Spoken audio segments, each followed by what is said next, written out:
Palace of Shadows is the debut full-length from Cystic. This is a Seattle, Washington-based band who started out, they weren't always this type of sort of atmospheric old-school death metal. They started out under various different bands that played essentially what's a metal punk idea of death metal. There's sort of this skater thing going on with them, and basically they kind of had like a death thrash kind of thing going on some of their earliest recordings. Um, Once the name changed to Cystic, or however that all worked out, their style was certainly more autopsy-esque. It was almost like they were leaning towards death grind. They weren't exactly Caustic Wound, but I could have seen the band going in that direction. It seemed like that's what their peers were doing, and that seemed to be what this record could have easily been. But once we get to the first couple EPs in the last few years, I think some members changed. I think that they kept sort of that hardcore punk influenced energy that really works with more the raw side of 80s death metal, and it seemed like they were still figuring it out on Sworn Enemy of Life, but it was a great sort of MLP or CD, whatever, and that was when I noticed the band. It was not an easy CD to get, but you definitely um, got a sense that this band was going to be notable. That because there was a lot of ideas there. They had the aggression right. They had the old school death metal sound. You could tell that these guys were invested in what they were doing in that sense, and they fit in well with the sort of current weirdo state of Pacific Northwest death metal. So how do they fit in now, and what's different? Well, quite a lot. We'll cut into a song here. Angry, cross-catching of water.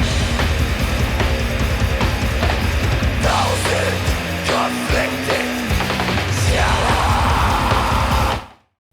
So for a band that you really didn't have to take serious in the past, this feels like a very serious debut. It's not only is the recording quite fine, not only is the style very well developed, but it feels like they're sort of linking up with the Danish side of death metal.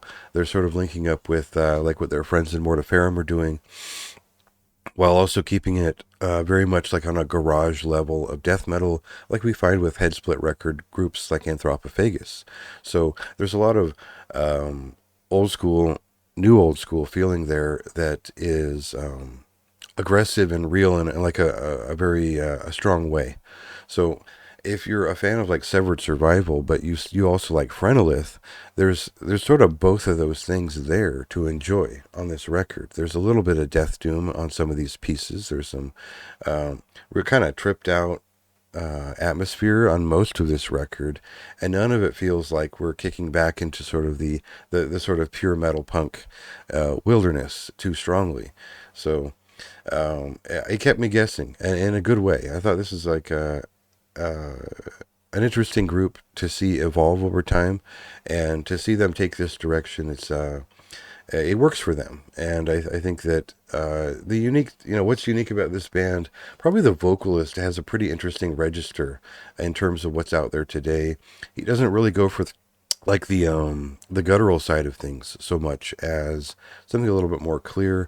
I think I compare it to Lethal Prayer in here, because it's not quite blackened death metal, but there was sort of a period around 91, 92, or 90 to 92, where there was a little bit of an emergent black metal touch to some of what death metal was doing, and they sort of feel like the vocals feel like they fit in place with that a little bit.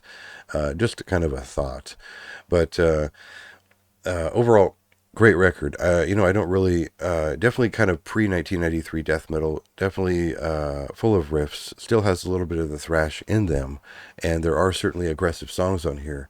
But I'm most impressed by the more atmospheric, doomed side of the band. I think that they really do a great job of balancing it out overall, and it's just a really strong debut.